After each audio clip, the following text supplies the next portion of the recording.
ನಿಮ್ಮ ಡಾಕ್ಟರ್ ಟಿವಿ9ನ ವಿಶೇಷ ನೇರ ಪ್ರಸಾರ ಕಾರ್ಯಕ್ರಮಕ್ಕೆ ಸ್ವಾಗತ. ನಾನು ಅನುಷಾ ಗೋಪಾಲ್ ಕೃಷ್ಣ. ಒತ್ತಡದ ಜೀವನ, ಬದಲಾಗುತ್ತಿರುವ ಜೀವನ ಶೈಲಿ, ಜನರಿಗೆ ನೂರಾರು ಆರೋಗ್ಯ ಸಮಸ್ಯೆ, ಯಾವ ಸಮಸ್ಯೆಗೆ ಯಾವ ಚಿಕಿತ್ಸೆ ಅನ್ನೋದೇ ದೊಡ್ಡ ಚಿಂತೆ. ಇಂತಹ ಸಮಸ್ಯೆ ಇರೋರ್ಗೆ ಒಂದೇ ವೇದಿಕೆಯಲ್ಲಿ ಸಿಗುತ್ತೆ ಉತ್ತರ.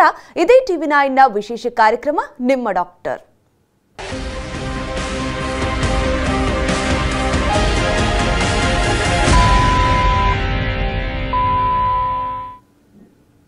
ಪಾರ್ಕಿನ್ಸನ್ಸ್ ಕಾಯಿಲೆ ಅನ್ನೋದು ಒಂದು ಮಾನಸಿಕ ಅಸ್ವಸ್ಥತೆಯಾಗಿದ್ದು, ಇದರಲ್ಲಿ ಮೆದುಳಿನ ನರಕೋಶಗಳು ನಿಧಾನವಾಗಿ ಕ್ಷೀಣಗೊಳ್ಳುತ್ತವೆ.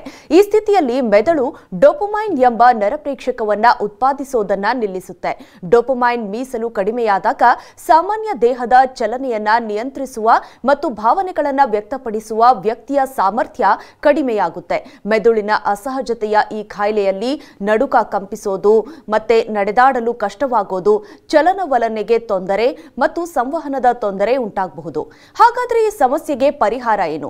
ಇದು ಯಾರಲ್ಲಿ ಹೆಚ್ಚಾಗಿ ಕಂಡುಬರುತ್ತೆ? ಇದೆಲ್ಲದರ ಬಗ್ಗೆ ಹೆಚ್ಚಿನ ಮಾಹಿತಿ ಕೊಡೋದಕ್ಕೆ ಸಕ್ರಾ ವರ್ಲ್ಡ್ ಹಾಸ್ಪಿಟಲ್ನ ವೈದ್ಯರಾಗಿರುವಂತಹ ಡಾಕ್ಟರ್ ಉದಯ್ ಶಂಕರ್ ಅವರು ನಮ್ಮ ಜೊತೆ ಇದ್ದಾರೆ. ಡಾಕ್ಟರ್ ನಮಸ್ತೆ, ಕಾರ್ಯಕ್ರಮಕ್ಕೆ ಸ್ವಾಗತ ನಿಮಗೆ. ಡಾಕ್ಟರ್, ಮೊದಲನೇದಾಗಿ ಈ ಪಾರ್ಕಿನ್ಸನ್ ಡಿಸೀಸ್ ಅಂತ ಅಂದ್ರೆ ಏನು? ಇದು ಮನುಷ್ಯನ ಮೆದುಳು ಮತ್ತು ಇಡೀ ನರ್ವಸ್ ಸಿಸ್ಟಮ್ ಮೇಲೆ ಯಾವ ರೀತಿಯಾದ ಬದಲಾವಣೆಗಳನ್ನ ತರುತ್ತೆ ಅಂತ ಹೇಳೋದಾದ್ರೆ? ನಮ್ಮ ಮಿದುಳಿನಲ್ಲಿ ಬೇಸಲ್ ಗ್ಯಾಂಗ್ಲಿಯಾ ಅಂತ ಒಂದು ಭಾಗ ಇರುತ್ತೆ. ಆ ಭಾಗದಲ್ಲಾಗೋ ಬದಲಾವಣೆಗಳಿಂದ ಪಾರ್ಕಿನ್ಸನ್ ಡಿಸೀಸ್ ಅಂತ ಕಾಣಿಸ್ಕೊಳ್ಳುತ್ತೆ. ಅದಕ್ಕೆ ಮುಂಚೆ ಕೆಲವು ವಿಷಯಗಳು ನಾವು ಅರ್ಥ ಮಾಡ್ಕೊಳ್ಳೋಣ. ಈಗ ನಮ್ಮ ಚಲನವಲನ, ಮನುಷ್ಯನ ಚಲನವಲನ, ಮೂಮೆಂಟ್ಸ್ ಅನ್ನೋದು ತುಂಬ ಒಂದು ಕಾಂಪ್ಲೆಕ್ಸ್ ಪ್ರೋಗ್ರಾಮಿಂಗ್ ಅಂತ ಇರುತ್ತೆ ಮಿದುಳಲ್ಲಿ. ಅದು 3 ಹಂತ, 3 ಲೆವೆಲ್ಸಲ್ಲಿ ಅದು ನಡೆಯುತ್ತೆ ಮನುಷ್ಯನ ಚಲನವಲನ. ಟಾಪ್ ಮೋಸ್ಟ್ ಲೆವೆಲ್ ಅಂದರೆ ತುಂಬ ಮೇಲೆ ಪ್ಲ್ಯಾನ್ ಮಾಡೋ ಲೆವೆಲ್, ಅದು ಮಿದುಳಿನ ಸೆರೆಬ್ರಲ್ ಕಾರ್ಟೆಕ್ಸ್ ಅಂತ, ಅಲ್ಲಿ ಪ್ಲ್ಯಾನ್ ಅನ್ನೋದಾಗತ್ತೆ. ಆಮೇಲೆ ಅದು ಹೇಗೆ ನಡಿಬೇಕು, ಯಾವ ಥರ ನಡಿಬೇಕು, ಹೇಗೆ ಅದು ಅದರ ಗುರಿ ಮುಟ್ಟಬೇಕು, ಅದು ಹೇಗೆ ಸ್ಮೂತಾಗಿ ಆಗಬೇಕು ಅನ್ನೋದು ಬೇಸಲ್ ಗ್ಯಾಂಗ್ಲಿಯಾ ಅನ್ನೋ ಭಾಗದಲ್ಲಿ ಆಗುತ್ತೆ. ಆಮೇಲೆ ಸೆರೆಬೆಲಮ್ ಅನ್ನೋದೊಂದು ಭಾಗನೂ ಅದಕ್ಕೆ ಸಹಾಯ ಮಾಡುತ್ತೆ. ಆಮೇಲೆ ಕೊನೆಯಲ್ಲಿ ಅದನ್ನು ನಡೆಸೋದು ಸ್ಪೈನಲ್ ಕಾರ್ಡಲ್ಲಿ ಅದರ ನರಕೋಶಗಳಿರುತ್ತೆ. ಅದು ಮಸಲ್ಸ್ನ ಕಂಟ್ರೋಲ್ ಮಾಡಿ ಮೂಮೆಂಟ್ಸ್ನ ಮಾಡುತ್ತೆ. ಇದು ಇಷ್ಟು complex series of moments, series of ಸ್ಟೆಪ್ಸಲ್ಲಿ ಅದು ಆಗೋದು. ಈ ಬೇಸಲ್ ಗ್ಯಾಂಗ್ಲಿಯಾ ಅನ್ನೋ ಭಾಗದಲ್ಲಿ ಆಗೋ ಬದಲಾವಣೆಗಳಿಂದ ಪಾರ್ಕಿನ್ಸನ್ ಅನ್ನೋದು ಬರೋದು. ಈ ಬೇಸಲ್ ಗ್ಯಾಂಗ್ಲಿಯಾ ಅನ್ನೋ ಭಾಗ ಏನು ಮಾಡುತ್ತೆ ಅಂದರೆ, ಮಿದುಳಿಂದ ಬರೋ ಆರ್ಡರ್ ಅಥವಾ ಪ್ಲ್ಯಾನ್ ಅದನ್ನು ಸ್ಮೂತಾಗಿ ಅದನ್ನು ಇಂಪ್ಲಿಮೆಂಟ್ ಮಾಡಬೇಕು. ಅಂದರೆ ನಮ್ಮ ಮೂಮೆಂಟ್ಸ್, ನಮ್ಮ ಓಡಾಟ, ಅಥವಾ ನಾವೇನಾದರೂ ಪ್ಲ್ಯಾನ್ ಮಾಡೋ ಕೆಲಸ, ಇದೆಲ್ಲ ಅದರ ಗುರಿ ಮುಟ್ಟಬೇಕು. ಏನೋ ಅಡೆತಡೆ ಆಗದೆ, ಅಲ್ಲಿ ಇಲ್ಲಿ ಡಿಸ್ಟರ್ಬ್ ಆಗದೆ ಮಾಡಬೇಕು. ಈ ಥರ ಸೀಕ್ವೆನ್ಷಿಯಲಾಗಿ ಮಾಡೋ ಮೂಮೆಂಟ್ಸ್ನ ಅದು ಪ್ಲ್ಯಾನ್ ಮಾಡಿ ಎಕ್ಸಿಕ್ಯೂಟ್ ಮಾಡೋದು ಬೇಸಲ್ ಗ್ಯಾಂಗ್ಲಿಯಾ ಅಂತ. ಅದು ಮಿದುಳಿನ ಒಳಭಾಗದಲ್ಲಿರುತ್ತೆ. ಅದು ಒಂದು ಭಾಗ ಅಲ್ಲ, ಅದರಲ್ಲಿ ಕೆಲವು ಭಾಗಗಳಿದೆ. ಅದರ ಹೆಸರು ಹೇಳ್ತೀನಿ, ಅದು ಇಂಟ್ರೆಸ್ಟ್ ಇರುತ್ತೆ ಕೆಲವ್ರಿಗೆ. ಒಂದು ಪುಟಾಮೆನ್ ಅಂತ, ಕಾರ್ಡೇಟ್ ನ್ಯೂಕ್ಲಿಯಸ್ ಅಂತ, ಗ್ಲೋಬಸ್ ಪ್ಯಾಲಿಡಸ್ ಅಂತ ಒಂದು ಭಾಗ ಇರುತ್ತೆ, ಸಬ್ಸ್ಟೆನ್ಷಿಯಾ ನೈಗ್ರಾ, ಆಮೇಲೆ ಸಬ್ಥಾಲಮಿಕ್ ನ್ಯೂಕ್ಲಿಯಸ್ ಅಂತ. ಈ ಥರ ಭಾಗಗಳೆಲ್ಲ ಸೇರಿರುತ್ತೆ. ಇದಕ್ಕೆ ಇನ್ಪುಟ್ಸ್, ಇದಕ್ಕೆ ಕಂಟ್ರೋಲು ಮಿದುಳಿನ ಬೇರೆ ಬೇರೆ ಭಾಗಗಳಿಂದೆಲ್ಲ ಬರ್ತಾ ಇರುತ್ತೆ ಯಾವಾಗಲೂ. ಆಮೇಲೆ ಇದು ಹೇಗೆ ಕಮ್ಯುನಿಕೇಟ್ ಮಾಡುತ್ತೆ, ನರ್ವ್ ಸೆಲ್ಸ್ ಒಂದಕ್ಕೆ ಒಂದು ಹೇಗೆ ಕಮ್ಯುನಿಕೇಟ್ ಮಾಡುತ್ತೆ ಅಂದರೆ, ಮಿದುಳಲ್ಲಿ ನ್ಯೂರೋ ಟ್ರಾನ್ಸ್ಮಿಟರ್ಸ್ ಅಂತ ಕೆಮಿಕಲ್ಸ್ ಇರುತ್ತೆ. ಸೊ ನೀವು ಹೇಳ್ದಂಗೆ ಆ ಡೋಪಮೈನ್ ಅನ್ನೋದು ಒಂದು ಕೆಮಿಕಲ್. ಸೊ ಈ ಸಬ್ಸ್ಟೆನ್ಷಿಯಾ ನೈಗ್ರಾಯಿಂದ ಪುಟಾಮೆನ್ ಅನ್ನೋ ಭಾಗಕ್ಕೆ ಡೋಪಮೈನ್ ಸಪ್ಲೈ ಮಾಡೋ ಕೆಲವು ನರ್ವ್ ಟ್ರ್ಯಾಕ್ಟ್ಸ್ ಅಥವಾ ನ್ಯೂರಲ್ ಸರ್ಕ್ಯೂಟ್ಸ್ ಅಂತಾರೆ, ಅದಿರುತ್ತೆ. ಅದರ ಲೆವೆಲ್, ಡೋಪಮೈನ್ ಲೆವೆಲ್ ಕಮ್ಮಿ ಆಗ್ತಾ ಹೋದರೆ ಇವೆಲ್ಲ 1 by 1 ತೊಂದರೆಗಳು ಕಾಣಿಸ್ಕೊಳ್ತಾ ಶುರು ಆಗುತ್ತೆ. ಡಾಕ್ಟರ್, ನೀವು ಹೇಳಿದ್ರಿ ಈಗ ಡೋಪಮೈನ್ ಸಪ್ಲೈ ಆಗೋದು ಕಡಿಮೆ ಆಗುತ್ತೆ ಅಂತ. ಇದು ಯಾವ ಕಾರಣಗಳಿಗಾಗುತ್ತೆ ಡಾಕ್ಟರ್? ಇಸ್ ಇಟ್ ಜೆನೆಟಿಕಲ್ ಅಥವಾ ಬೇರೆ ಯಾವ ಎನ್ವಿರಾನ್ಮೆಂಟಲ್ ಫ್ಯಾಕ್ಟರ್ಸ್ ಪೇಷಂಟ್ ಮೇಲೆ ಪ್ರಭಾವ ಬೀರಿ ಈ ರೀತಿಯಾದ ಸಮಸ್ಯೆ ಉದ್ಭವ ಆಗುತ್ತೆ ಡಾಕ್ಟರ್? ಹೌದು, ಮೊದಲು ನಾವು ಡೋಪಮೈನ್ ಯಾಕೆ ಕಮ್ಮಿ ಆಗುತ್ತೆ ಅಂತ ಅರ್ಥ ಮಾಡಿಕೊಂಡು ಆಮೇಲೆ ಯಾವ ಕಾರಣಗಳಿಂದ ಆಗುತ್ತೆ ಅಂತ ನೋಡೋಣ. ಮೊದಲು ಈ ಡೋಪಮೈನ್ ಅನ್ನೋದು ಆಲ್ಮೋಸ್ಟ್ ಮಿದುಳಿನ ಎಲ್ಲ ಭಾಗಗಳಲ್ಲೂ ಉತ್ಪತ್ತಿ ಆಗುತ್ತೆ. ಬಟ್ ಈ ಸಬ್ಸ್ಟೆನ್ಷಿಯಾ ನೈಗ್ರಾಯಿಂದ ಈ ಪುಟಾಮೆನ್ ಅನ್ನೋ ಭಾಗಕ್ಕೆ ಹೋಗೋದು ತುಂಬ ಮುಖ್ಯ.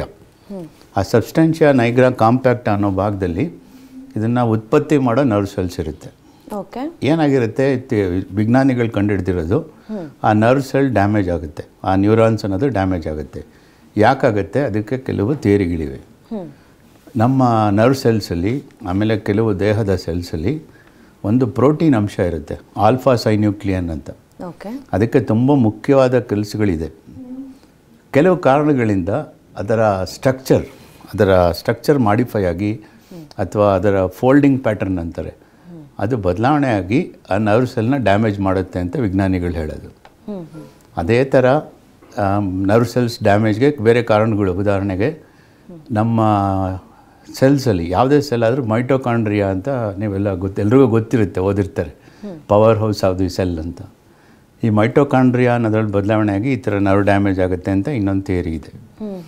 ಇದೇ ಥರ ನೀವು ಹೇಳ್ದಂಗೆ ಕೆಲವು ಜೆನೆಟಿಕ್ ಇನ್ಫ್ಲೂಯೆನ್ಸ್ಗಳಿಂದ ಈ ಥರ ಡ್ಯಾಮೇಜ್ ಆಗಿ ಇದು ಡೋಪಮೈನ್ ಉತ್ಪತ್ತಿ ಕಮ್ಮಿ ಆಗುತ್ತೆ ಅಂತ ಥಿಯರಿಗಳಿರೋದು.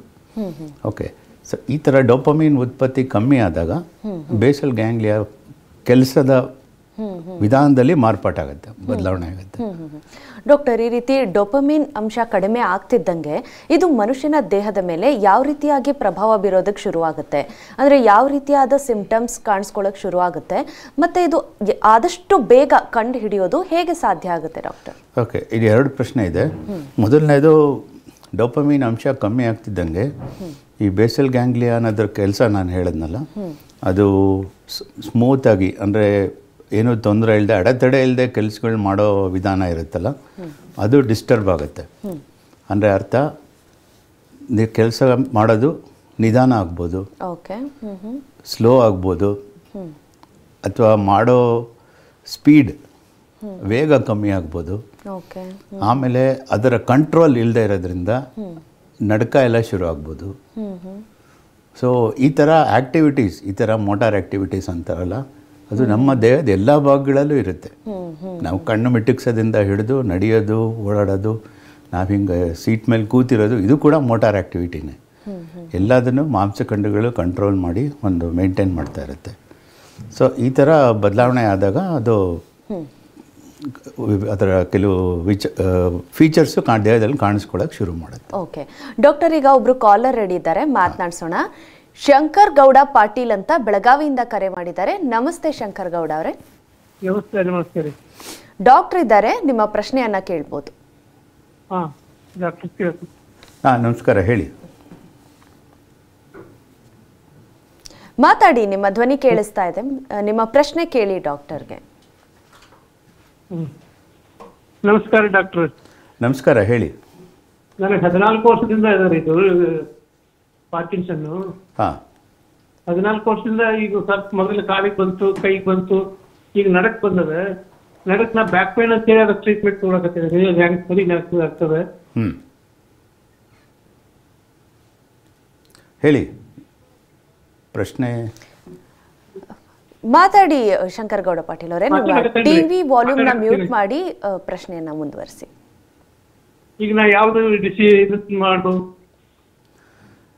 ಪಾರ್ಕಿನ್ಸನ್ ಅನ್ನೋದಕ್ಕೆ ನೋಡಿ, ಈ ನಿಮಗಿರೋ ಸ್ಟೇಜಲ್ಲಿ ಮುಕ್ಕಾಲು ಪಾಲು ಔಷಧಿಗಳಲ್ಲೇ ನಾವು ಇನ್ನೂ ಇಂಪ್ರೂವ್ ಮಾಡ್ಬೋದು ಪರಿಸ್ಥಿತಿ. ಅಂದರೆ ಕೊನೆಗೆ ಏನಂದರೆ ಮನುಷ್ಯನ ಕ್ವಾಲಿಟಿ ಆಫ್ ಲೈಫ್ ಅನ್ನೋದು ಇಂಪ್ರೂವ್ ಮಾಡೋಕ್ಕೆ ನಾವು ಪ್ರಯತ್ನ ಪಡ್ತೀವಿ. ನಾನು ಮುಂದೆನೂ ಡಿಸ್ಕಸ್ ಮಾಡ್ತೀನಿ ಇದಕ್ಕೆ ಏನೇನು ಟ್ರೀಟ್ಮೆಂಟ್ ಯಾವ ಥರ ಬರುತ್ತೆ ಅಂತ. 14 ವರ್ಷದಿಂದ ನಿಮಗೆ ಮ್ಯಾನೇಜ್ ಆಗಿದೆ, ಆ ಥರ ಇದೆ ಅಂತ ಆದರೆ ಇನ್ನೂ ನಾವು ಔಷಧಿಗಳಿವೆ. ಇದಕ್ಕೆ ಔಷಧಿಗಳು, ನಿಮ್ಮ ಜೀವನ ಶೈಲಿ ಬದಲಾವಣೆಗಳು, ಫಿಸಿಯೋಥೆರಪಿ ಎಲ್ಲ ನೋಡಿಕೊಂಡು ನಾವು ಅದನ್ನು ಇಂಪ್ರೂವ್ ಮಾಡೋಕ್ಕೆ ಪ್ರಯತ್ನ ಪಡ್ಬೋದು. ಇದಕ್ಕೆ ಮೆಡಿಸಿನ್ ಬಿಟ್ಟು ಬೇರೆ ಥರ ಟ್ರೀಟ್ಮೆಂಟ್ಗಳು ಇವೆ. ಅದನ್ನು ನಾನು ಪರೀಕ್ಷೆ ಮಾಡಿದ್ಮೇಲೆ ನಿಮ್ಮ ಹತ್ರ ನಾನು ಅದನ್ನು ಡಿಸ್ಕಸ್ ಮಾಡ್ಬೋದು. ಎಸ್, ಧನ್ಯವಾದ ಶಂಕರ್ ಗೌಡ ಅವರೇ ಕರೆ ಮಾಡಿದ್ದಕ್ಕೆ. ಎಸ್ ಡಾಕ್ಟರ್, ನಾವು ಪೇಷಂಟ್ಸ್ ಗಮನಿಸಲೇಬೇಕಾದಂತಹ ಸಿಂಪ್ಟಮ್ಸ್ಗಳ ಬಗ್ಗೆ ಮಾತನಾಡ್ತಾ ಇದ್ವಿ. ಈಗ ತುಂಬ ಜನಕ್ಕೆ ಸಾಮಾನ್ಯವಾಗಿ ನೀವು ಹೇಳ್ದಂಗೆ ಈಗ ಏನೋ ಚಲನವಲನದಲ್ಲಿ ಸಮಸ್ಯೆ ಶುರುವಾದಾಗ ತುಂಬ ಜನ ಏನೋ ಸುಸ್ತಾಗಿದೆ ಅಂತ ನೆಗ್ಲೆಕ್ಟ್ ಮಾಡ್ಕೊಂಡಿರ್ತಾರೆ ಅದನ್ನು. ಅಂದರೆ ಯಾವ ಒಂದು ಗುಣಲಕ್ಷಣಗಳನ್ನು ಗಮನಿಸಿ ಅಂದರೆ ದಿಸ್ ಇಸ್ ಗೋಯಿಂಗ್ ಸೀರಿಯಸ್ ಅಂತ ಯಾವಾಗ ಪೇಷಂಟ್ ಎಚ್ಚೆತ್ಕೊಳ್ಬೇಕು, ಮತ್ತು ಇದನ್ನು ಯಾವ ರೀತಿಯಾಗಿ ಡಯಾಗ್ನೋಸ್ ಮಾಡಲಾಗುತ್ತೆ ಡಾಕ್ಟರ್ ಪಾರ್ಕಿನ್ಸನ್ ಅಂತ? ತುಂಬ ಒಳ್ಳೆಯ ಪ್ರಶ್ನೆ ಇದು. ಈ ಪಾರ್ಕಿನ್ಸನ್ ಕಾಯಿಲೆನಲ್ಲಿ ಪ್ರೋಡ್ರೋಮಲ್ ಅಥವಾ ಪ್ರೀ ಸಿಂಪ್ಟಮ್ಯಾಟಿಕ್ ಫೇಸ್ ಅಂತ ಎರಡಿದೆ. ಪ್ರೀ ಸಿಂಪ್ಟಮ್ಯಾಟಿಕ್ ಫೇಸಲ್ಲಿ ಅದರ ರೋಗದ ಕ್ರಿಯೆ ದೇಹದಲ್ಲಿ ನಡೀತಾ ಇರುತ್ತೆ, ಬಟ್ ಹೊರಗಡೆ ಏನೂ ಕಾಣಿಸಲ್ಲ. ಓಕೆ. ಪ್ರೋಡ್ರೋಮಲ್ ಫೇಸಲ್ಲಿ ಕೆಲವು ವಿಷಯಗಳು ಗೊತ್ತಾಗ್ಬಿಡುತ್ತೆ ಮನುಷ್ಯನಿಗೆ. ತುಂಬ ಮುಖ್ಯವಾದ ಪ್ರಶ್ನೆ ಇದು. ಆ್ಯಕ್ಚುಲಾಗಿ ಇದನ್ನು ವೈದ್ಯರು, ನ್ಯೂರಾಲಜಿಸ್ಟು, ವಿಜ್ಞಾನಿಗಳು ಸ್ಟಡಿ ಮಾಡಿ ಕೆಲವು ಕಾರಣಗಳಿದ್ದರೆ ಅದನ್ನು ಸಸ್ಪೆಕ್ಟ್ ಮಾಡಬೇಕು. ಈ ಕೈ ನಡಕ ನಿಧಾನಕ್ಕೆ ಮುಂಚೆನೇ ಪ್ರೋಡ್ರೋಮಲ್ ಸಿಂಪ್ಟಮ್ಸ್ ಅಂತಾರೆ, ಅದಿದ್ದರೆ ಅದನ್ನು ನಾವು ಸಸ್ಪೆಕ್ಟ್ ಮಾಡಬೇಕು ಅಂತಾರೆ. ಉದಾಹರಣೆಗೆ ಈ ಥರ ತೊಂದರೆ ಇರೋರಲ್ಲಿ 100ರಲ್ಲಿ 80 ಜನದಲ್ಲಿ ವಾಸನೆ ಸೆನ್ಸೇಷನ್, ವಾಸನೆ ಅದನ್ನು ಫೀಲ್ ಮಾಡೋ ಇದು ಪವರ್ ಇರುತ್ತಲ್ಲ, ಸ್ಮೆಲ್ ಸೆನ್ಸೇಷನ್ ಅನ್ನೋದು, ಅದು ಕಮ್ಮಿ ಆಗಿರುತ್ತೆ. ಅದು ಕೆಲವರು ಕಂಪ್ಲೇಂಟ್ ಮಾಡ್ತಾರೆ. ಒಂದು. ಎರಡನೇದು, ತುಂಬ ಜನ ಮೈಕೈ ನೋವು, ಸುಸ್ತು ಅಂತ ಬರ್ತಾರೆ. ಈಗ ಒಬ್ಬರು ಪೇಷಂಟ್ ಹೇಳ್ದಂಗೆ ಬ್ಯಾಕ್ ಪೈನ್ ಅಂತ. ಬಟ್ ಅದು ಬ್ಯಾಕ್ ಪೈನ್ ಅಂದರೆ ಸ್ಪೈನಲ್ಲಿ ಇರಲ್ಲ ಪ್ರಾಬ್ಲಮ್. ನಮಗೆ ಪರೀಕ್ಷೆ ಮಾಡಿದಾಗ ಅದು ಪಾರ್ಕಿನ್ಸನ್ ಅಂತ ಗೊತ್ತಾಗುತ್ತೆ. ಆಮೇಲೆ ಇನ್ನೊಂದು ಕಾಮನ್ ಆಗಿ ಬರೋದು ಮಲಬದ್ಧತೆ, ಕಾನ್ಸ್ಟಿಪೇಷನ್ ಇರುತ್ತೆ ತುಂಬ ಜನಕ್ಕೆ. ಅವರು ಅಲ್ಲಿ ಇಲ್ಲಿ ಓಡಾಡ್ತಾ ಇರ್ತಾರೆ, ಅದು ಇದು ಟ್ರೀಟ್ಮೆಂಟ್ ನೋಡ್ತಾ ಇರ್ತಾರೆ, ಬಟ್ ಅದು ಇನಿಷಿಯಲ್ ಫೇಸ್ ಇರ್ಬೋದು. ಇನ್ನೂ ಒಂದು ಮುಖ್ಯವಾದ ವಿಚಾರ ಏನಂದರೆ, ಈ ಥರ ಪೇಷಂಟ್ಸಲ್ಲಿ REM ಬಿಹೇವಿಯರ್ ಡಿಸಾರ್ಡರ್ ಅಂತ ಒಂದು ತೊಂದರೆ ಬರುತ್ತೆ. ಅದೇನು ಅಂದರೆ, ಮನುಷ್ಯನ ನಿದ್ದೆನಲ್ಲಿ ಅವರ ಆಗೋ ಮನಸ್ಸುಗಳಲ್ಲಿರೋ ಬದಲಾವಣೆ, ಕನಸುಗಳು, ಅದನ್ನೆಲ್ಲ ಅವರು ಮೋಟಾರ್ ಆ್ಯಕ್ಟಿವಿಟೀಸ್ ಅಂತ ತೋರಿಸ್ತಾ ಇರ್ತಾರೆ ನಿದ್ದೆನಲ್ಲಿ. ಅಂದರೆ ಮಲಗಿರಲ್ಲ ಅವರು ಕೈಕಾಲು ಒದ್ದಾಡೋದು, ಆಮೇಲೆ ಮಾತಾಡೋದು ಅವ್ರಿಗೆ ಗೊತ್ತಿರಲ್ಲ. ಅದು ಇದು ಕೂಡ ಇನಿಷಿಯಲ್ ಶುರುನಲ್ಲಿ ಪಾರ್ಕಿನ್ಸನ್ನಲ್ಲಿ ಬರುತ್ತೆ. ತುಂಬಾ ಜನ ಪೇಷಂಟ್ಸ್ ಅಂದ್ರೆ ಎದ್ದು ನಿದ್ದೆಯಲ್ಲಿ ನಡೆದಾಡ್ಕೊಂಡು ಹೋಗೋದು ಒಂಥರ ಸೀರಿಯಸ್ ಪ್ರಾಬ್ಲಮೇ ಆಗಿ ಕಾಣಿಸ್ಕೊಳ್ಳುತ್ತೆ. ಹೌದು, ಅದು ಬೇರೆ, ಅದು ಸೋಮ್ನಾಂಬುಲಿಸಮ್ ಅಂತ, ಅದು ಸ್ವಲ್ಪ ಬೇರೆ ಥರ. ಇದು RBD, REM ಬಿಹೇವಿಯರ್ ಡಿಸಾರ್ಡರ್ ಅಂತ.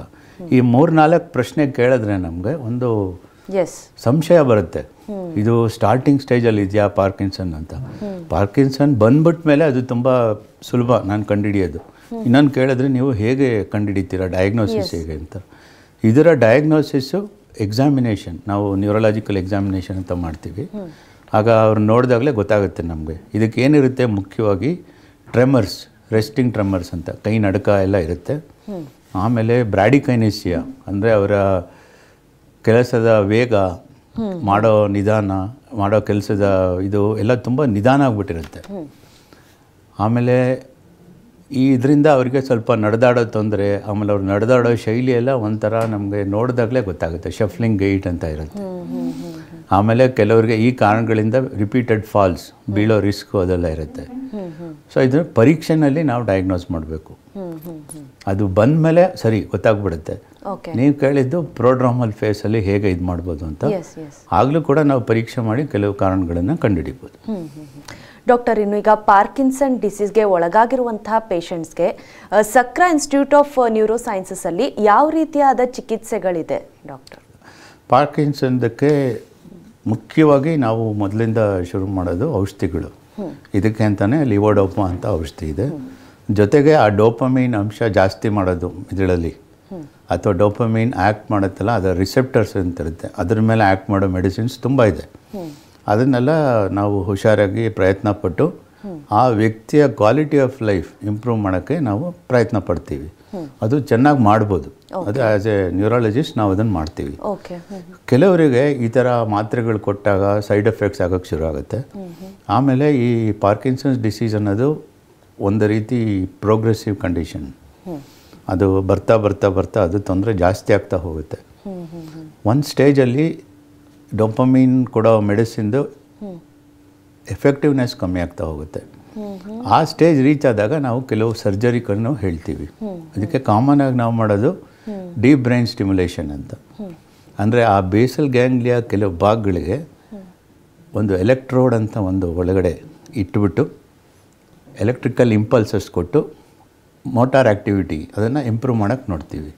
ಅದರಿಂದ ತುಂಬ ಜನಕ್ಕೆ ಕರೆಕ್ಟಾಗಿ ನಾವು ಪೇಷಂಟ್ನ ಸೆಲೆಕ್ಟ್ ಮಾಡಿ ಮಾಡಿದ್ರೆ ತುಂಬ ಸಹಾಯ ಆಗೋದು ನೋಡಿದ್ದೀವಿ. ಸೊ ಇದಕ್ಕೆ ಸರ್ಜಿಕಲ್ ಟ್ರೀಟ್ಮೆಂಟು ಇದೆ, ನಮ್ಮಲ್ಲಿದೆ. ಇದಕ್ಕೆ ನಮ್ಮಲ್ಲಿ ಮಾಡೋ ಎಕ್ಸ್ಪರ್ಟ್ ಕೂಡ ಇದ್ದಾರೆ ಡಾಕ್ಟ್ರು. ಆಮೇಲೆ ಅದು ಮಾಡೋಕ್ಕೆ ಮುಂಚೆ ನಾನು ಅಸೆಸ್ ಮಾಡ್ತೀನಿ, ಅವ್ರಿಗೆ ಮಾಡೋಕ್ಕಾಗತ್ತಾ, ಅವರಿಗೆ ಇದು ಪ್ರಯೋಜನ ಇದೆಯಾ ಮಾಡಿದ್ರೆ ಅಂತ. ಓಕೆ ಓಕೆ ಡಾಕ್ಟರ್, ಈಗ ಇನ್ನೊಬ್ರು ಕಾಲರ್ ರೆಡಿ ಇದ್ದಾರೆ, ಮಾತನಾಡ್ಸೋಣ. ಲಾಜರ್ ಅಂತ ವೈಟ್ ಫೀಲ್ಡ್ ಬೆಂಗಳೂರಿಂದ ಕರೆ ಮಾಡಿದ್ದಾರೆ. ನಮಸ್ತೆ ಲಾಜರ್ ಅವರೇ. ನಮಸ್ತೆ ಮೇಡಮ್ ಅಂಡ್ ನಮಸ್ತೆ ಡಾಕ್ಟರ್. ನಮಸ್ಕಾರ, ಹೇಳಿ ಡಾಕ್ಟರ್. ನಾನು ಅಂತ ನಾನು ವೈಟ್ಫೀಲ್ಡ್ ಇಂದ ಕಾಲ್ ಮಾಡ್ತಿದ್ದೀನಿ. ಹಾಂ. ನಮ್ಮ ತಾಯಿಯವ್ರಿಗೆ ಏನೋ PSP ಸುಪ್ರಾನ್ಯೂಕ್ಲಿಯರ್ ಪಾಲ್ಸಿ ಡಯಾಗ್ನೋಸ್ ಆಗಿದೆ. ಆಲ್ಮೋಸ್ಟ್ 5-6 years ಇಂದ ನಡೀತಿದೆ ಡಾಕ್ಟರ್. ಈ ಒಂದು ಇದರಲ್ಲಿ ಏನಾನ ಅಡ್ವಾನ್ಸ್ಡ್ ರಿಸರ್ಚ್ ಅಲ್ಲಿ ಏನಾನ ಇದಾಗಿದೆಯಾ, ಫೈಂಡಿಂಗ್ಸ್ ಆಗಿದೆಯಾ, ಅಥವಾ any treatment or any plans we can do doctor? ಇಲ್ಲ, ಪ್ರೋಗ್ರೆಸಿವ್ ಸುಪ್ರಾನ್ಯೂಕ್ಲಿಯರ್ ಪ್ಯಾಲ್ಸಿಗೆ ಇನ್ನೂ ಸ್ಪೆಸಿಫಿಕ್ ಆಗಿ ಅಥವಾ ತುಂಬ ಮೇಜರ್ ಬದಲಾವಣೆಗಳಾಗೋ ಥರ ಟ್ರೀಟ್ಮೆಂಟ್ ಇನ್ನೂ ಬಂದಿಲ್ಲ, ಕ್ಲಿನಿಕಲ್ ಪ್ರಾಕ್ಟೀಸಿಗೆ ಬಂದಿಲ್ಲ. ಸೊ ಅದು ಕೂಡ ಇದೆ. ಪಾರ್ಕಿನ್ಸನ್ ಸಂಬಂಧಪಟ್ಟಿರೋ ತೊಂದರೆನೇ, ಅದನ್ನು ಪಾರ್ಕಿನ್ಸನ್ ಪ್ಲಸ್ ಸಿಂಡ್ರೋಮ್ ಅಂತ ಹೇಳ್ತೀವಿ. ಸೊ ಅದರಲ್ಲಿ ಕೆಲವು ಬದಲಾವಣೆಗಳಿರುತ್ತೆ. ಸೊ ಅದಕ್ಕೂ ಕೂಡ ನಾವು ಇದೇ ಥರ ಲಿವೋಡೋಪಾ ಅಂತ ಮೆಡಿಸಿನ್ ಯೂಸ್ ಮಾಡಿ ಅದಕ್ಕೆ ಅವರ ಕ್ವಾಲಿಟಿ ಆಫ್ ಲೈಫ್ ಇಂಪ್ರೂವ್ ಮಾಡೋಕ್ಕೆ ಪ್ರಯತ್ನ ಪಡ್ತೀವಿ. ಸೊ ಸಮ್ಮರಿ ಹೇಳಬೇಕಂದ್ರೆ ಅದರ ರೆವಲ್ಯೂಷನರಿ ಟ್ರೀಟ್ಮೆಂಟ್ ಅಥವಾ ತುಂಬ ಬದಲಾವಣೆ ಆಗೋ ಥರ ಟ್ರೀಟ್ಮೆಂಟ್ಗಳೇನೂ ಬಂದಿಲ್ಲ. ಎಸ್, ಧನ್ಯವಾದ ಲಾಜರ್ ಅವರೇ ಕರೆ ಮಾಡಿದ್ದಕ್ಕೆ. ಎಸ್ ಡಾಕ್ಟರ್, ಈಗ ನಮ್ಮ ಕಾಲರ್ಸ್ ಹೇಳ್ತಿದ್ದಂಗೆ ಆಗಲೇ ಒಬ್ಬರು ಕಾಲರ್ 14 ವರ್ಷದಿಂದ ಪಾರ್ಕಿನ್ಸನ್ ಇದೆ, ಮತ್ತು ದಿಸ್ ರಿಲೇಟೆಡ್ ಡಿಸೀಸ್ ಆಲ್ಸೋ 5-6 ವರ್ಷಗಳಿಂದ ಬಳಲ್ತಾ ಇದ್ದಾರೆ ಇದರಿಂದ ಅಂತ. ಸೊ ಇಸ್ ಇಟ್ ಪಾರ್ಕಿನ್ಸನ್ ಅಂದರೆ ತುಂಬ ಲಾಂಗ್ ಟರ್ಮ್ ಆಗಿ ಎಫೆಕ್ಟ್ ಮಾಡುತ್ತಾ, ಅಥವಾ ನೀವು ಹೇಳ್ದಂಗೆ ಮೆಡಿಸಿನ್ಸ್ ಮೂಲಕ ಬರೀ ಡೊಪಮೈನನ್ನು ಕಂಟ್ರೋಲ್ ಮಾಡುವಂಥ ಕೆಲಸ ಆಗುತ್ತಾ, ಅಥವಾ ಪೇಷಂಟ್ ಕಂಪ್ಲೀಟ್ ಆಗಿ ಗುಣಮುಖ ಆಗೋ ಸಾಧ್ಯತೆ ಇರುತ್ತಾ ಡಾಕ್ಟರ್? ಈ ಪಾರ್ಕಿನ್ಸನ್ಸ್ ಡಿಸೀಸ್ ಅನ್ನೋದು ಅದು ಒಂದು ಟೈಪ್ ಆಫ್ ಇದು, ಅದರ ಒಂದು ಟೈಪ್ ಆಫ್ ಒಂದು ವೆರೈಟಿ ಆಫ್ ಪಾರ್ಕಿನ್ಸನ್ ಇದು. ಇದರಲ್ಲಿ ಒಂದು ವಿಚಾರ, ಒಂದು ಕಾನ್ಸೆಪ್ಟ್ ನಾವು ಅರ್ಥ ಮಾಡ್ಕೊಳ್ಳೋಣ. ಪಾರ್ಕಿನ್ಸೋನಿಸಮ್ ಅನ್ನೋದು ಒಂದು ಜನರಲ್ ಡಿಸ್ಕ್ರಿಪ್ಷನ್. ಈಗ ಉದಾಹರಣೆಗೆ ಯಾರಿಗಾರು ಜ್ವರ ಬಂತು ಅಂದರೆ ಜ್ವರಕ್ಕೆ ತುಂಬ ಕಾರಣಗಳಿರುತ್ತೆ. ಹಾಗೆ ಪಾರ್ಕಿನ್ಸೋನಿಸಮ್ ಅನ್ನೋದು ಒಂದು ಸಿಂಡ್ರೋಮ್ ಅಂದರೆ ಒಂದು ಗ್ರೂಪ್ ಆಫ್ ಕಂಡೀಷನ್ಸ್, ಅದಕ್ಕೆ ಕಾರಣಗಳಿವೆ. ಅದರಲ್ಲಿ ಒಂದು ಕಾರಣ ಪಾರ್ಕಿನ್ಸನ್ಸ್ ಡಿಸೀಸ್. ನಾನು ಹೇಳಿದ್ನಲ್ಲ, ಆ ಪ್ರೋಟೀನ್ ಅಂಶ ಆಲ್ಫಾ ಸೈನ್ಯೂಕ್ಲಿಯನ್ ಅನ್ನೋದು ಅದರಲ್ಲಿ ಅಕ್ಯುಮುಲೇಟ್ ಆಗಿ ನರ್ವ್ ಸೆಲ್ಸ್ ಡ್ಯಾಮೇಜ್ ಆಗೋದು, ಅದಕ್ಕೆ ಪಾರ್ಕಿನ್ಸನ್ಸ್ ಡಿಸೀಸ್ ಅಂತ ಹೇಳ್ತೀವಿ. ಇದೇ ಥರ ಪಾರ್ಕಿನ್ಸೋನಿಸಮ್ ಅನ್ನೋದಕ್ಕೆ ತುಂಬ ಕಾರಣಗಳಿವೆ. ಉದಾಹರಣೆಗೆ ಕೆಲವರಿಗೆ ಮಿಡಲಲ್ಲಿ ಕೆಲವು ಟೈಪ್ ಸ್ಟ್ರೋಕ್ಗಳಾದರೆ ರಿಪೀಟೆಡ್ ಆಗಿ ಪಾರ್ಕಿನ್ಸನ್ ಆಗುತ್ತೆ, ಕೆಲವು ಇನ್ಫೆಕ್ಷನ್ಸಲ್ಲಿ ಆಗುತ್ತೆ, ಕೆಲವು ಔಷಧಿಗಳು, ಕೆಲವು ಇಂಜೆಕ್ಷನ್ಸ್ ಅದರಿಂದ ಆಗುತ್ತೆ, ಅಥವಾ ಕೆಲವರಿಗೆ ತಲೆಗೆ ಏಟು ಬಿದ್ದರೆ ಆಗುತ್ತೆ. ಆ ಥರ ತುಂಬ ಕಾರಣಗಳಿವೆ ಪಾರ್ಕಿನ್ಸೋನಿಸಮ್ ಅಂದರೆ. ಓಕೆ. ಸೊ ನೀವು ಈಗ ನಿಮಗೆ ಅರ್ಥ ಆಗುತ್ತೆ, ಇದರಲ್ಲಿ ಕೆಲವು ಕಾರಣಗಳನ್ನು ನಾವು ಪೂರ್ತಿ ಟ್ರೀಟ್ ಮಾಡಿ ಸರಿ ಮಾಡಿಬಿಡ್ಬೋದು. ಬಟ್ ಅದರಲ್ಲಿ ಈ ವೆರೈಟಿ ಇಡಿಯೋಪಥಿಕ್ ಪಾರ್ಕಿನ್ಸನ್ಸ್ ಡಿಸೀಸ್ ಅನ್ನೋದು, ಅದಕ್ಕೆ ನಾವು ಮುಂಚಿನ ಥರ ಮಾಡೋ ಥರ ಔಷಧಿ ಇನ್ನೂ ಬಂದಿಲ್ಲ, ಅಂದರೆ ಅರ್ಥ ಕ್ಯೂರ್ ಇಲ್ಲ. ಬಟ್ ಪ್ರಪಂಚದಾದ್ಯಂತ ತುಂಬ ರಿಸರ್ಚ್ ನಡೀತಾ ಇದೆ. ಓಕೆ. ಆಮೇಲೆ ಕೆಲವು ಮೆಡಿಸಿನ್ಸ್ ಈಗ ಒಂಥರ ಫೈನಲ್ ಸ್ಟೇಜ್ ಆಫ್ ಅಪ್ಲಿಕೇಶನಲ್ಲಿ ಇದೆ. ಓಕೆ. ಎಸ್ ಡಾಕ್ಟರ್, ಈಗ ಇನ್ನೊಬ್ರು ಕಾಲರ್ ರೆಡಿ ಇದ್ದಾರೆ, ಮಾತನಾಡ್ಸೋಣ. ಆಶಾ ಅಂತ ಬೆಂಗಳೂರಿಂದ ಕರೆ ಮಾಡಿದ್ದಾರೆ. ನಮಸ್ತೆ ಆಶಾ ಅವರೇ. ಹಲೋ. ಎಸ್ ನಮಸ್ತೆ ಆಶಾ ಅವರೇ, ಡಾಕ್ಟರ್ ಇದ್ದಾರೆ, ಮಾತನಾಡಿ, ನಿಮ್ಮ ಪ್ರಶ್ನೆಯನ್ನ ಕೇಳಿ. ನಮಸ್ತೆ. ಹಾಂ ನಮಸ್ಕಾರ, ಹೇಳಿಮ್ಮ. ಸರ್, ಇದು ನಮ್ಮ ಮನೆಗೆ ಆಕ್ಸಿಡೆಂಟ್ ಆಗಿತ್ತು. ಓಕೆ, ಹೇಳಿ. ಹಲೋ. ಹಲೋ, ಹೇಳಿ ಹೇಳಿ ಹೇಳಿ. ಸರ್, ಮಗಳಿಗೆ ಆಕ್ಸಿಡೆಂಟ್ ಆಗಿತ್ತು ಸರ್, ಮಗಳಿಗೆ. ನಿಮ್ಮ ಟಿವಿ ವಾಲ್ಯೂಮ್ನ ಮ್ಯೂಟ್ ಮಾಡಿ ಮಾತನಾಡಿ ಆಶಾ ಅವರೇ, ನಿಮ್ಮ ಪ್ರಶ್ನೆ ಸರಿಯಾಗಿ ಕೇಳಿಸ್ತಿಲ್ಲ. ಓಕೆ, ಇವತ್ತು ಹೇಳಿ, ಪ್ರಶ್ನೆ ಕೇಳಿ. ಹೇಗೆಂದ್ರೆ ಮಗಳಿಗೆ ಆಕ್ಸಿಡೆಂಟ್ ಆಗಿತ್ತು ಸರ್. ಓಕೆ. ಅದು ಬ್ರೈನ್ ಅಲ್ಲಿ ಆಕ್ಸಿಡೆಂಟ್ ಆದಾಗ ಬ್ಲಡ್ ಕ್ಲಾಟ್ ಆಗಿದೆ ಅಂತ ಹಾಸ್ಪಿಟಲ್ ಇಟ್ಕೊಂಡಿದ್ವಿ ನಾವು. ಹೇಳಿ. ಅವಾಗ ಏನಾಗಿದೆ, ಅವ್ರು ಇವಾಗ 2 ವರ್ಷ ಆಯ್ತು ಸರ್, ನಾವು ನೋವು ಮಾಡ್ತಾ ಇದ್ದ. ಆಕ್ಸಿಡೆಂಟ್ ಯಾವಾಗ ಆಗಿದ್ದು? ಆಗಿತ್ತು ಸರ್ ಸರಿ ಜನವರಿ ಸರ್, ಜನವರಿಗೆ, ಇವತ್ತು ಜನವರಿಗೆ 2 ವರ್ಷ ಆಯ್ತು ಸರ್. ಶಿವಮೊಗ್ಗದಲ್ಲಿ ಇಟ್ಕೊಂಡಿದ್ವಿ. ಬ್ರೈನ್ ಅಲ್ಲಿ ಬ್ಲಡ್ ಸ್ಟಾರ್ಟ್ ಆಗಿದೆ ಅಂತ ಹೇಳಿದ್ರು. ಅದು ಕ್ಲಿಯರ್ ಆಗಿ ಹೇಳಿದ್ರು. ಅವ್ರು ಓಡಾಡ್ತಾರೆ. ಮತ್ತೆ ಬೆಂಗಳೂರಲ್ಲಿ ಇಲ್ಲಿ ಇದ್ರ ಸರ್ ಕರ್ಕೊಂಡು 6 months ಇಟ್ಕೊಂಡಿದ್ವಿ, ಫಿಸಿಯೋಥೆರಪಿ ಎಲ್ಲ ಮಾಡ್ತಿದ್ದಾರೆ ಅಂತ. ಅದು ಇನ್ನು ಓಡಾಡ್ತಾ ಇಲ್ಲ ಸರ್. ಯಾಕೆ ಅಂತ ನಮಗೆ ಅರ್ಥನೇ ಆಗ್ತಾ ಇಲ್ಲ. ಸೊ ನಿಮ್ಮ ಪ್ರಶ್ನೆ ಏನಂದರೆ, ನಾನು ಮತ್ತೆ ರಿಪೀಟ್ ಮಾಡ್ತೀನಿ. ಆಲ್ಮೋಸ್ಟ್ 2 ವರ್ಷ ಹಿಂದೆ ಬ್ರೈನ್ ಇಂಜುರಿ ಆಗಿದೆ, ಆಕ್ಸಿಡೆಂಟ್ ಆಗಿ ರಕ್ತಸ್ರಾವ ಆಗಿದೆ, ಇನ್ನೂ ಪೂರ್ತಿ ರಿಕವರ್ ಆಗಿಲ್ಲ ಅಂತ ಹೇಳ್ತಾ ಇದ್ದೀರಾ, ಕರೆಕ್ಟಾ? ಹೌದಾ? ಹಲೋ. ಹಾಂ, ಅದು ಇನ್ನೂ ರಿಕವರ್ ಆಗಿಲ್ಲ ಅಂತ ನಿಮ್ಮ ಪ್ರಶ್ನೆ ಅಲ್ಲ? ಸರ್, ಅವ್ರು ಯಾಕೆ ಓಡಾಡ್ತಾ ಇಲ್ಲ ಅಂತ ಅರ್ಥನೇ ಆಗ್ತಾ ಇಲ್ಲ ನಮಗೆ. ಈಗ ಮಿದುಳು ನಮ್ಮ ದೇಹದ ಬೇರೆ ಅಂಗಾಂಗಗಳ ಥರ ಅಲ್ಲ, ದುರದೃಷ್ಟವಶಾತ್ ಬೇರೆ ಥರ ಅಲ್ಲ ಅದು ಕೆಲವು ಭಾಗಗಳು ತೊಂದರೆ ಆಗಿ ಡ್ಯಾಮೇಜ್ ಆದರೆ ಅಥವಾ ಒಂದು ಲೆವೆಲ್ ಮೇಲೆ ಡ್ಯಾಮೇಜ್ ಆದರೆ ಅದರ ಪೂರ್ತಿ ಕೆಲಸ ಒಂದೊಂದು ಸಲ ವಾಪಸ್ ಬರಲ್ಲ. ಅದು ಪ್ರಕೃತಿ, ದುರದೃಷ್ಟವಶಾತ್ ಇದೊಂದು ಸತ್ಯ, ಕಟು ಸತ್ಯ ಇದು. ಬಟ್ ಆದರೂ ಕೂಡ ಆ ಥರ ಇದ್ದಾಗ ಮತ್ತೆ ಅದಕ್ಕೆ ಅಲ್ಲಿಗೆ ಬರುತ್ತೆ, ಮನುಷ್ಯನ ಕ್ವಾಲಿಟಿ ಆಫ್ ಲೈಫ್ ಅದನ್ನು ಇಂಪ್ರೂವ್ ಮಾಡೋಕ್ಕೆ ನಾವು ಪ್ರಯತ್ನ ಪಡ್ಬೋದು. ಅದರ ಮುಂಚಿನ ಥರನೇ ಮಿದುಳು ಡ್ಯಾಮೇಜ್ನ ರಿಕವರ್ ಮಾಡೋದಕ್ಕಾಗತ್ತಾ ಅನ್ನೋದು ಹೇಳೋಕ್ಕೆ ಕಷ್ಟ ಆಗುತ್ತೆ. ಎಸ್, ಧನ್ಯವಾದ ಕರೆ ಮಾಡಿದ್ದಕ್ಕೆ. ಎಸ್ ಡಾಕ್ಟರ್, ನಿಮಗೂ ಕೂಡ ಧನ್ಯವಾದ. ಇಷ್ಟೊತ್ತು ನಮ್ಮ ಜೊತೆ ಸಾಕಷ್ಟು ಮಾಹಿತಿಯನ್ನು ಹಂಚಿಕೊಂಡ್ರಿ. ಇನ್ನು ಡಾಕ್ಟರ್ ಅನ್ನ ನೇರವಾಗಿ ಭೇಟಿ ಮಾಡೋದಕ್ಕೆ ಅಡ್ರೆಸ್ ಪ್ಲೇಟ್ ಇಂತಿದೆ: Sakra world hospital, Devarabeesanahalli, Varthur Hobli, Intel ಎದುರುಗಡೆ, ಔಟರ್ ರಿಂಗ್ ರೋಡ್, ಬೆಂಗಳೂರು 560103. ದೂರವಾಣಿ ಸಂಖ್ಯೆ 0804969469.